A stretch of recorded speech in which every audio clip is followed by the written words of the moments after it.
Bienvenidos a Cruce de Palabras por Telesur. Soy Luis Hernández Navarro y hoy estamos de manteles largos, acompañados en este programa por una extraordinaria periodista argentina, Ana Cacopardo, que ha conducido a lo largo de muchos años el programa Historias de Vidas en la televisión argentina, que ha dado cuenta de una cantidad extraordinaria de historias, no solamente en Argentina, sino en toda América Latina.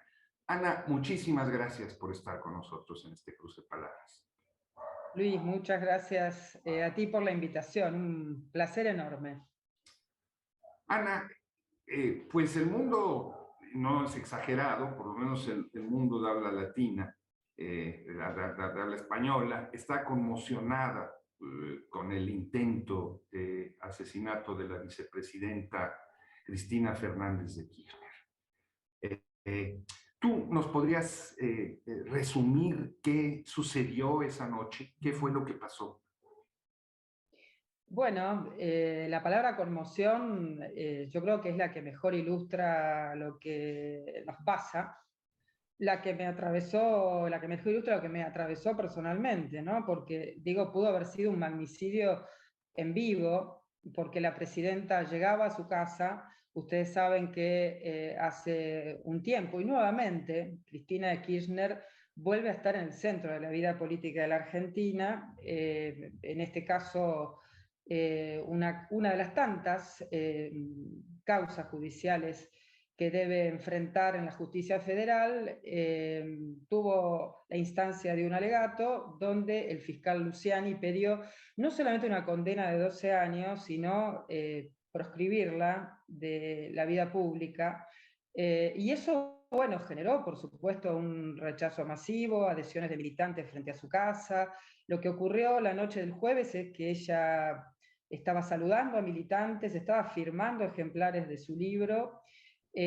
Había allí cámaras de televisión y un agresor con una pistola Versa pudo llegar a centímetros de la vicepresidenta, gatilló, la bala no salió, fue reducido por manifestantes que estaban allí, y todos fuimos testigos de lo que pudo, insisto, haber sido un magnicidio. Es decir, Cristina realmente está viva no sé, por ese designio del destino, y ahora las pericias balísticas nos cuentan y nos dicen que también fue por la impericia de Sabac Montiel, del agresor, quien no operó correctamente la corredera del arma, por eso no salieron los disparos.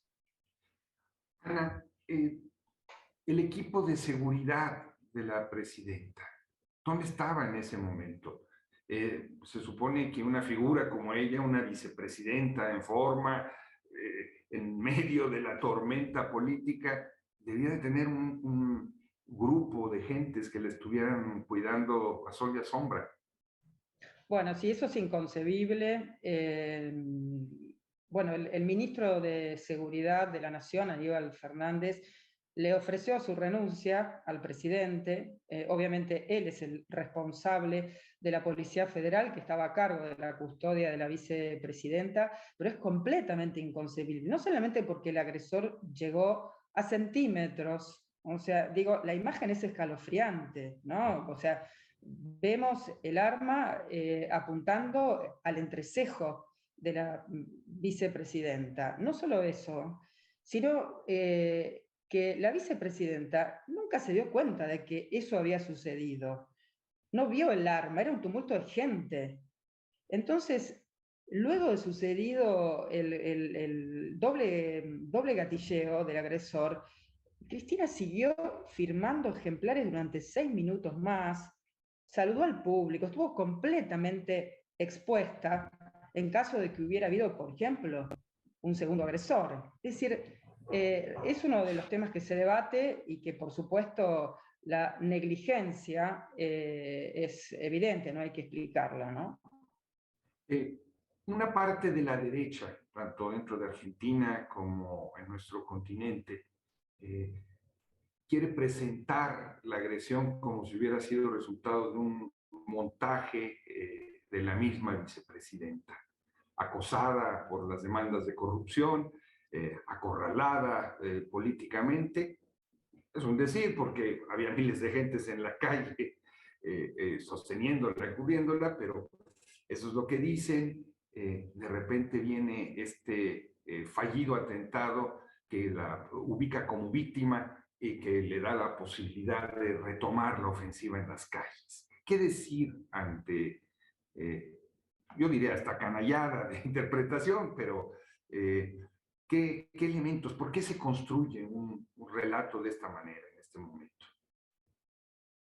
Bueno, si analizamos los discursos, podemos iniciar por la oposición política, agrupada en Juntos por el Cambio, que ustedes saben reúne a un partido tradicional de la Argentina, que es la Unión Cívica Radical, a un partido de derecha, el PRO, ¿no? Es la alianza que llevó a Macri a la presidencia en la Argentina. Y allí hubo reacciones diversas. Podríamos decir que hubo actores de Juntos por el Cambio que repudiaron rápidamente, hubo twitters incluso del propio Macri, ¿no? Minutos después de haberse producido la agresión. La presidenta del PRO, Patricia Bullrich, jamás condenó el hecho y por el contrario se inscribe en la línea que vos describís, ¿no? En una suerte así de pantomima, de cosa autovictimizante, sin poder salir de una lógica oportunista, electoralista, sin la menor empatía frente a un hecho que pone en juego la vida, pero que además rompe con el pacto democrático que se fundó en la Argentina en el año 1983. Es decir, ese pacto democrático que refunda la Argentina parte de una cuestión básica.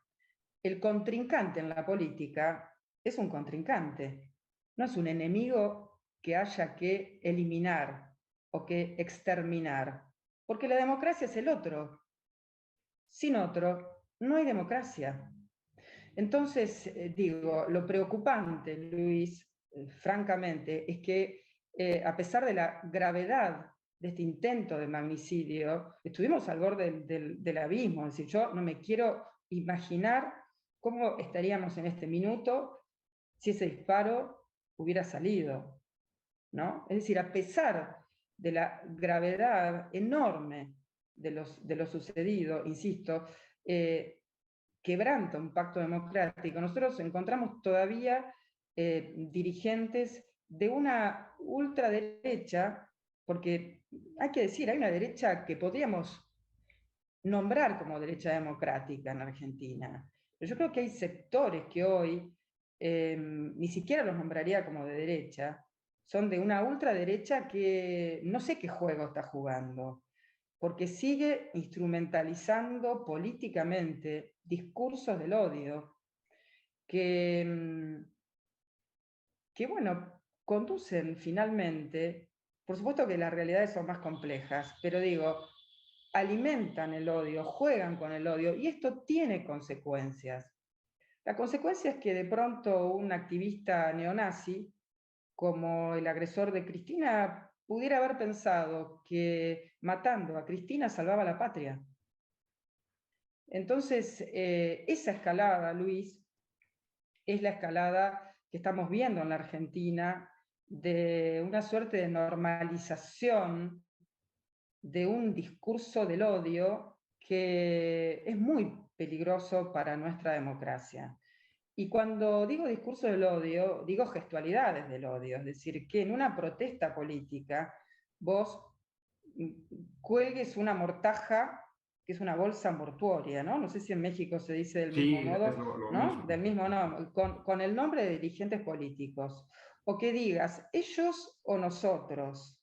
O que digas que a Cristina la querés ver presa, muerta o exiliada, que son algunas de las cosas que hemos escuchado o visto en los últimos meses, bueno, habla, digamos, de una escalada preocupante frente a la cual, y sobre todo luego del episodio del jueves, realmente es preciso, ¿no? Detenernos y pensar sobre este momento político de la Argentina que realmente es crucial. Un clima así, Ana, es impensable al margen del papel de los grandes medios de comunicación, tanto escritos como electrónicos. ¿Qué sucede? ¿Por qué apuestan a esta carta del odio, de la estigmatización absoluta? ¿Qué está en juego para ellos? Bueno, yo creo que en alguna medida, para muchos sectores, los discursos del odio, cuando digo sectores, estoy hablando no solamente de la dirigencia política, estoy hablando de, por ejemplo, colegas que han llevado, colegas periodistas que han llevado, me cuesta nombrarnos como colegas, pero eh, profesan este oficio y han llevado el discurso del odio a niveles muy altos. Es decir, no hay argumentos, hay insultos, hay mentira artera. Nosotros vemos operaciones que pero para el sentido común, mínimo, crítico, no es periodismo, es un periodismo de guerra, son operaciones mediáticas evidentes, fake news. Es un escenario que nos obliga a preguntarnos por nuestra ética en el ejercicio de la profesión, pero las corporaciones no tienen ética. La única lógica que tienen las corporaciones mediáticas, que son grandes corporaciones de negocios, la única ética, la única lógica, para decirlo de mejor modo, es la lógica de la ganancia y de la rentabilidad. Entonces, efectivamente, estos discursos del odio vienen desde hace un tiempo muy prolongados, muy direccionados hacia la figura de la vicepresidenta, y aquí nombrar al grupo Clarín, que hoy ejerce la posición dominante en la Argentina, es referir a uno de los grupos mediáticos que ha ejercido y ha difundido estos discursos del odio, y que por supuesto tiene una larga confrontación con la presidenta que se remonta por marcar un hito, ¿no? Al año 2009, cuando en la Argentina se sanciona una ley de servicios de comunicación audiovisual que proponía regular el sector y desmonopolizar, ¿no? Entonces, digo, pensar el lugar de los medios de comunicación es pensar hoy qué pasa con nuestras democracias, qué pasa con la distribución de la palabra, qué pasa con el sistema de medios de nuestros países, porque si hablamos de Clarín, hablamos de Globo en Brasil y el rol que jugó cuando fue el impeachment a Dilma, todos lo recordarán. Hablamos de Televisa en México, Hablamos ¿no? de una situación general en el continente. ¿Te parece, Ana, si vamos a una pequeña pausa? ¿Cómo no? Amigos, amigas, no se vayan. Volvemos a esta charla en muy breves instantes.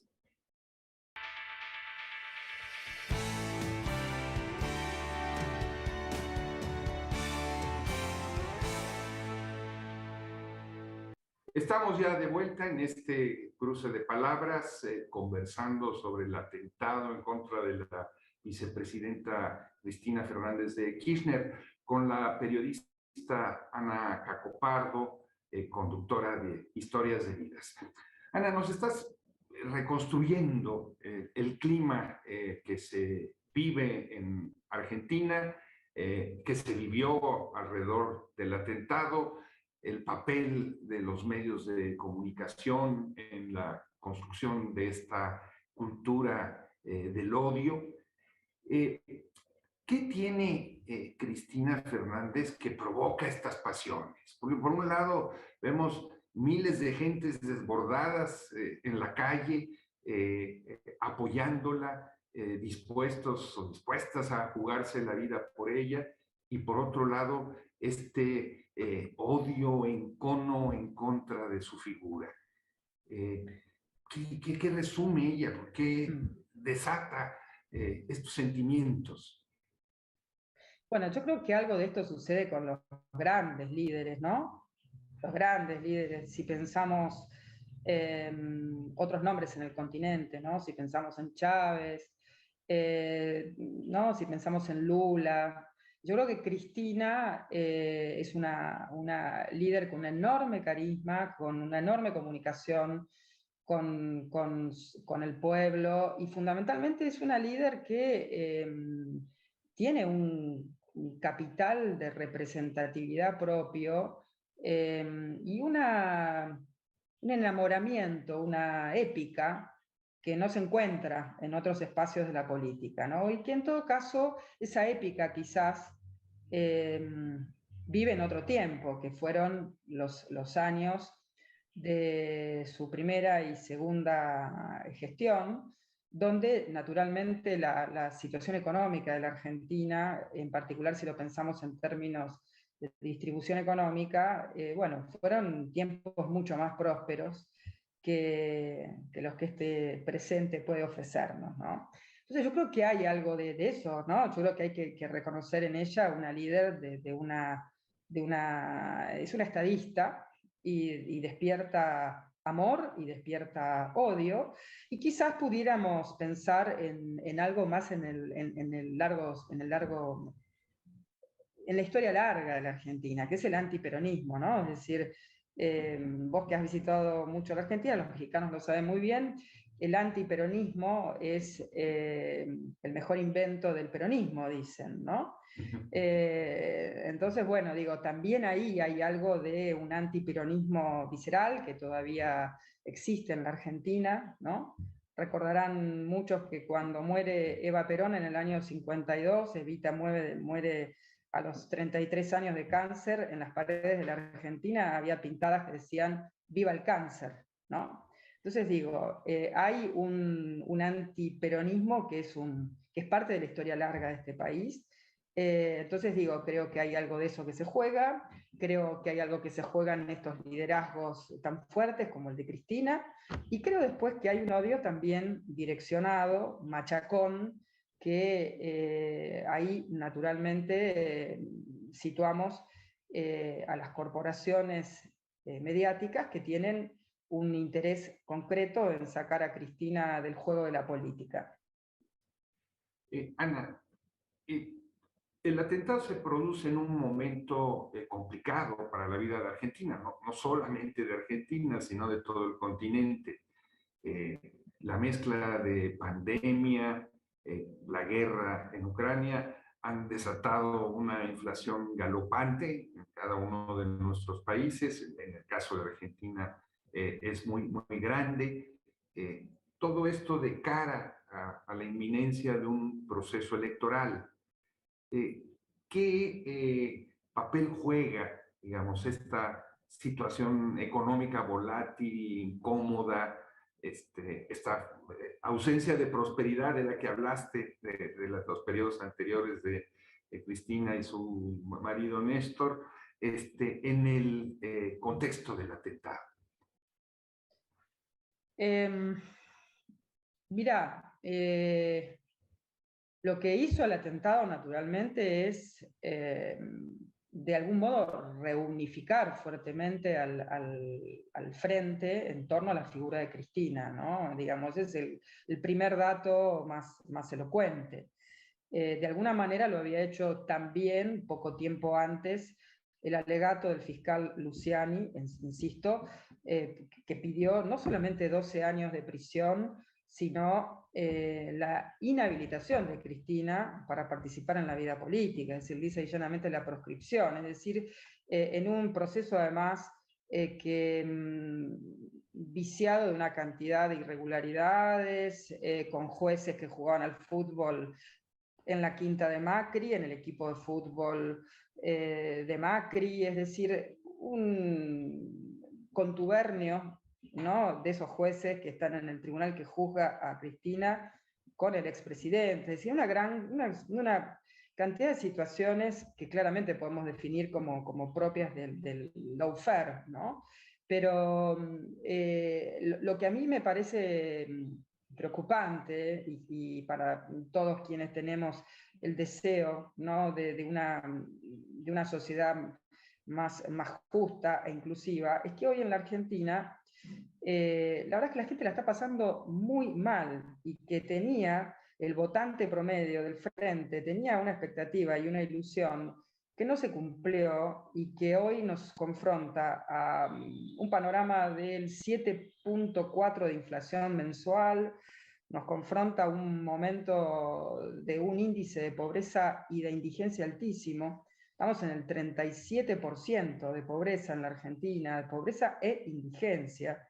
Estamos con un salario en dólares mínimo promedio que no llega a los $500, Luis. Y si vos tenés que pagar un alquiler, se te va la mitad o más de ese salario en pagar un alquiler. Es decir, que realmente hay una afectación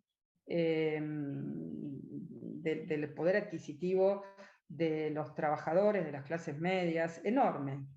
Y por el contrario, nos encontramos con el polo del poder económico, beneficiado recientemente por un anuncio del ministro Massa de un dólar soja que les va a permitir liquidar las exportaciones con unas ganancias pingües, ¿no?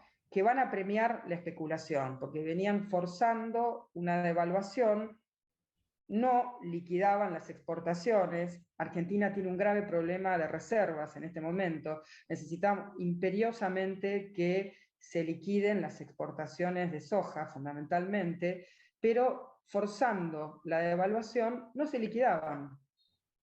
Los especuladores ganaron, obtuvieron un dólar soja preferencial. Y entonces uno ve lo que se discute y cuál es la agenda económica de la Argentina hoy, y es una agenda de derecha, es una agenda de ajuste económico. Por supuesto, estamos donde estamos parados porque el gobierno del presidente Macri contrajo un endeudamiento con el Fondo Monetario Internacional de 50.000 millones de dólares, y hoy entonces todo el debate económico en la Argentina se focaliza en cómo cumplir las metas con el fondo, ¿no? Pero en un contexto donde en verdad hay mucho malestar económico. Entonces, por eso tensa toda la situación electoral. Imagínate que para la oposición este malestar económico genera unas condiciones muy propicias a la hora de pensar el escenario electoral del 2023. Permíteme hacerte una pregunta un poco forzada, pero pues ese es nuestro oficio y como decimos aquí en México, no es lo mismo ser cantinero que borracho. Ahora me tocó a mí hacer las preguntas que siempre tú haces. Tú conoces México, Venezuela, has estado cubriendo profesionalmente cosas como Ayotzinapa, la candidatura de Marichuy, ese mundo del chavismo, postchavismo, etcétera, etcétera. Lo que hoy se vive en Argentina, ¿lo vives tú como una excepción histórica continental o encuentras que hay convergencia entre los procesos que se está viviendo, este clima de odio, esta tensión que seguramente la habrás visto también en Venezuela en su momento? ¿Cómo lo describirías? Y entiendo que es un poco forzada la pregunta.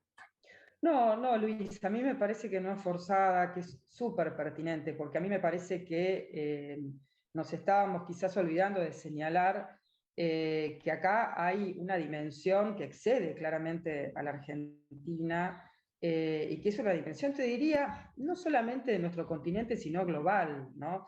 Si pensamos en cómo este capitalismo neoliberal, en esta fase actual, que está dejando a tantos afuera, ¿no? Es decir, hay una población sobrante cada vez mayor, hay unos niveles de exclusión cada vez mayores, y creo que parte de esta bronca, de este descontento, lo están buscando capitalizar unas derechas cada vez más radicalizadas, unas ultraderechas que electoralmente crecen en el mundo, crecen electoralmente y crecen en las redes sociales, crecen en un sentido común que es preciso reconocer.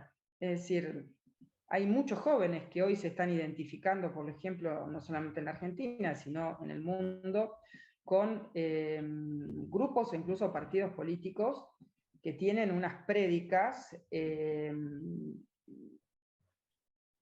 que yo diría son de una individuación extrema. Aquí Milei, un candidato de la derecha, llegó a decir que su prédica libertaria, porque además se apropian de palabras hermosas, ¿no? La palabra libertario, por ejemplo. Pero el movimiento libertario aquí en la Argentina dice que, por ejemplo, si vos querés vender tus órganos, podés venderlo, porque es parte de tu libertad, lo que vos quieras hacer con tu cuerpo.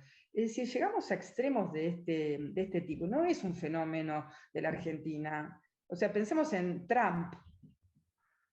¿En qué capitalizó Trump con ese discurso xenófobo?